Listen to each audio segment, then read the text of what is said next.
What? Sweet Home? Are you kidding me?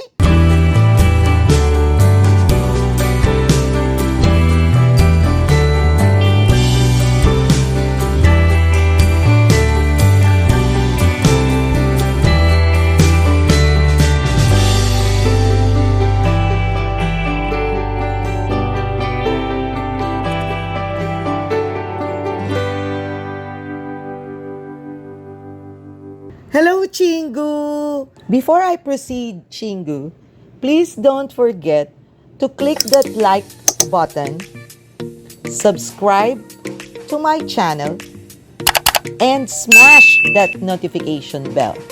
Please do support the Seoul In Me channel as this is new. Have you seen Sweet Home? If not, do you want to know why it is on the top 10 list of Netflix in 32 countries now? What? Sweet Home? By the title, can you figure out its genre? Are you kidding me? And if you did watch it, what do you think of it? Come and join me as I give you a sneak peek of Sweet Home, and if it is indeed worthy to be on the top 10 list or even worthy of your time to watch. Okay, Chingu, as this is the first time I will give a review via YouTube, then let me provide Chingu my ground rules when I review, which I always do at the Seoul In Me website since 2016. Number 1, I rarely discuss the technical stuff unless it's exceptionally great or tremendously bad. Number 2, I avoid mentioning critical information about the story and ruin it for you. I rarely do spoiler alerts unless it becomes really necessary, and that is very, very rare. Number 3, the complete info, review, and even the OST will be on my website, thesoulinme.com. And as I've been said, I've been doing reviews since 2016. Number 4, I base my ratings on the overall feel, level of entertainment, consistency of the story, integrity of the plot, production quality, and the acting of the cast. However, the most important thing for me, so that I will give you a perfect score, is that if the production or the Korean drama or film will not ask me to leave my brains outside the door. And the last, but certainly not the least, I only give 5 things I like and 5 things I do not like, and rate the highest 5 and the lowest 1. I only give more than 5 unless, again, there is something exceptionally great or bad about the Korean drama or film. So let's go, Chingu. Join me as I review Sweet Home. Okay, so let's delve into Sweet Home and try to review it if it's worth your time to watch it. Sweet Home is released by Netflix and it has 10 episodes and was first shown on December 18, 2020. It is directed by Lee Young-bok and derived from a webtoon comic of the same name by Yongchan Hwang. The series is produced by Studio Dragon, who was also responsible for other popular K-dramas such as My Holo Love, Love Alarm, Arthdal Chronicles, and Crash Landing on You. Thriller. What is it about? Well, it's the story of Cha Hyun-soo, who lost all his family in an accident and ended up staying in a dilapidated and run-down green home mansion apartment. When he first arrived, he didn't care much what happens to him and even set to finally and successfully commit suicide on a specific date, August 25, after several botched suicide attempts that he did. However, from the very start of moving into this place, he already felt something different is going on. The other residents have interesting characters and seems to have their own sad stories going on. Cha Hyun-soo wouldn't have minded to continually be cooped up in his small room eating ramen all day until a strange sound coming from his neighbor made him pay attention, and a call for his help made him think twice whether to open his apartment door. He would have let it be until whatever is happening behind his apartment door can't be ignored anymore. He now has to care again, survive, and be whoever he was with his neighbors fighting for their very lives. Let's now go to my review on Sweet Home. Chingu, I normally don't like the horror genre, but for some reason, I can tolerate and surprisingly, even immensely enjoy this genre when Korean entertainment produced them in a Korean drama platform. You know why I got addicted to Korean dramas almost 20 years ago?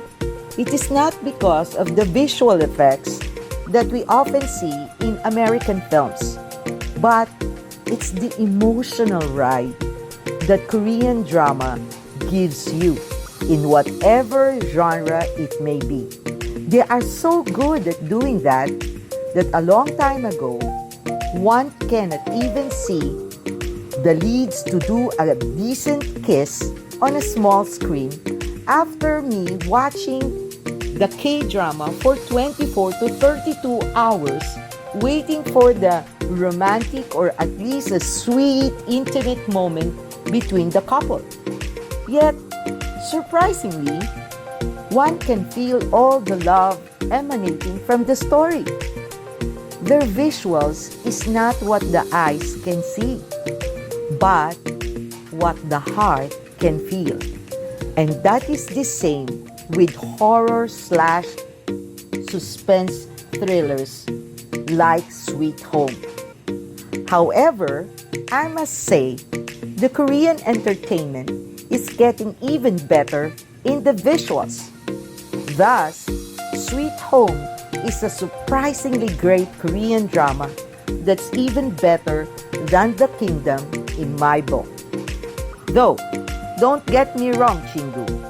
Kingdom is also a great Korean horror suspense drama. But Sweet Home is much more relatable to me as it is happening in our current time and not the ancient period or Sagyu as they call it era. Fans of Sagyu K-dramas may disagree with me, but I'm not much to period Korean dramas anyway, with very few exceptional ones. And as a more of a rom-com kind of a gal, to say I love Sweet Home speaks for itself. So what do I like about Sweet Home Korean drama?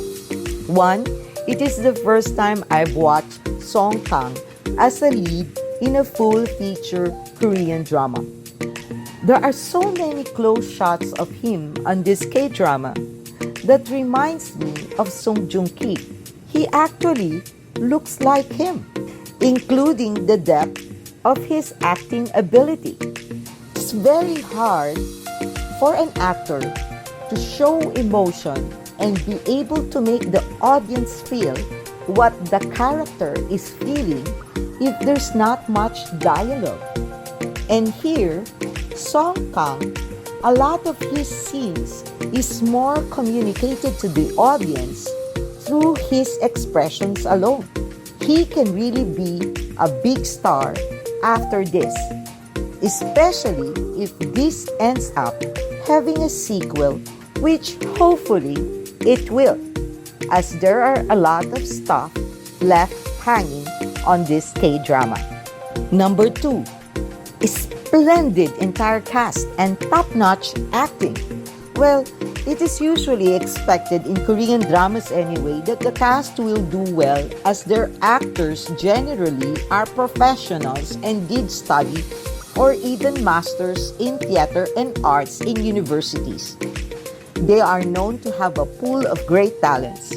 However, on Sweet Home, they brought a lot of veteran actors that brought the house down in terms of drawing every bit of emotions from the audience, such as me. These are Kim Kap-soo, Kim Sang-hoo, Kim Hee-jung, and Woo Hayon.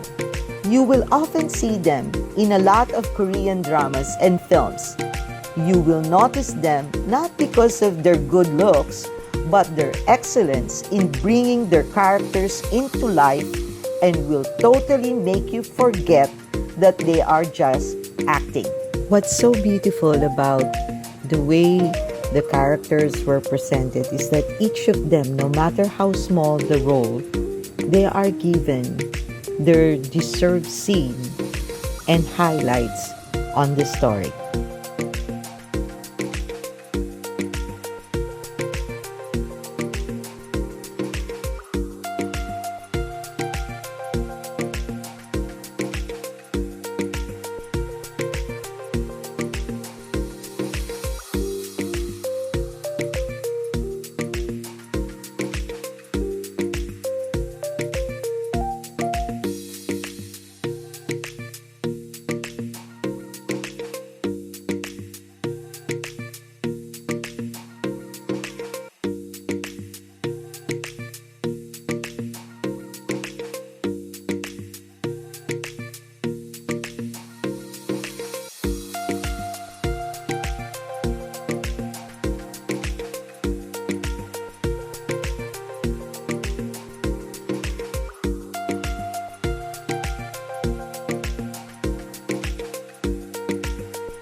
Chingu, if you like this video, give me a thumbs up. Click that subscribe button, smash that notification bell so you will be informed every time I upload a video at the Seoul In Me channel. Also, do comment below what Korean drama that is in a horror genre that you like. And if you have watched Kingdom and Sweet Home, which one do you prefer? I would love to hear your reviews on these two fabulous Korean drama in horror genre. Don't forget to watch the top 20 of Korean drama in 2020. Also, if you like to feel the romance, especially in a few weeks' time now, it will be Valentine's. Watch the love story that developed between Son Ye-jin and Hyun Bin. If you have watched K-dramas as long as I have, more or less, I can already predict certain twists and supposed surprises the story will bring in, especially since this is a horror genre. And in K-dramas, horror genre Korean dramas are more of a suspense thrillers rather than quote and unquote exorcist kind of a horror. But on this Korean drama, all gloves are off and you really don't know what will happen next. It is such a breath of fresh air not to be able to predict, and I was just supposed to watch one episode before I go to sleep. What happened was, I ended up not sleeping at all. So, a word of advice, Chingu. Don't start watching this if you have work the following day or have an important stuff to do. Number 4. The backstories of each characters were fantastic and made the audience care what will happen to them, even the bad apples of the bunch. They are not just two-dimensional or caricatures to fill in dead bodies and those who need to die, or should act as a protagonist or antagonist of the story. One will really feel the loss and the tragedy. Like Kim Nam-hee as Jung Jae-hyun, Koo Yoon-jung as Park Hyuri, Kim Sang-ho as Han Do-sik, Lee Bong-rayun as Im Myung-suk, the story of Woo Ha-yeon as Kim Seok-hayon, and Kim Ha-yoon as An Seon-yeong. And even the worst kind of human characters that you can see on a K-drama that was played by Heo Jun Seok as Shin Jung Seok, Kim Sung Chol as Jung Uwi Myong, and Lee Jung Hayun as Keong Mo. All in all, they are a fantastic cast. Number 5. This is the beauty of Korean dramas. They always have a full message about life, and for a quality produced K-dramas, they depict so realistically about the human factor. A lot of times, we like to live in a fantasy world of positive thinking. And Chingu, there's nothing wrong with that, okay? I myself like to escape from harsh realities of life. That's why I watch Korean dramas and films. But you see, Chingu, a sign of an exceptionally great Korean drama is when the Korean drama or film can actually put it in your face the cruelty of people and evilness of the world in their stories, yet you are so enraptured to the plots that you are still entertained and even feel hopeful in the end. That's the magic of their scriptwriters, directors, production, and the entire cast when they do create a masterpiece. So, Chingu, what didn't I like about Sweet Home? Honestly, by my initial comments, one can already predict, like typical Korean dramas, that there's nothing I didn't like on this K-drama, including the special effects. It did the webtoon author Yongchan Hwang and Carnby Kim proud where this K-drama is based on. There are some K-dramas, Chingu, that you know who did the rendition of webtoon stories and failed miserably. In my humble opinion, the best example of that is Cheese in the Trap, that started initially strong but totally ruined it in the end. That is, in my humble opinion, Chingu. Don't get mad at me, okay? That is only my opinion in my book. As a parting words, my only concern is that if Netflix will produce Season 2 when Season 1 took them 8 months to produce from June 2019 to February 2020. And that's before the lockdown, Chingu. Assuming that Netflix will, as it is currently in the top 10 list in 32 countries. Then, like probably Kingdom, we will see the light of day of its sequel in 2022. And the answers to certain questions left hanging on this K-drama will only be settled far too long that by the time it gets shown, one has already forgotten what the questions were in the first place. Anyway, Chingu, till our next review, please do support the Soul in Me. Kamsahamnida. Thank you. Bye.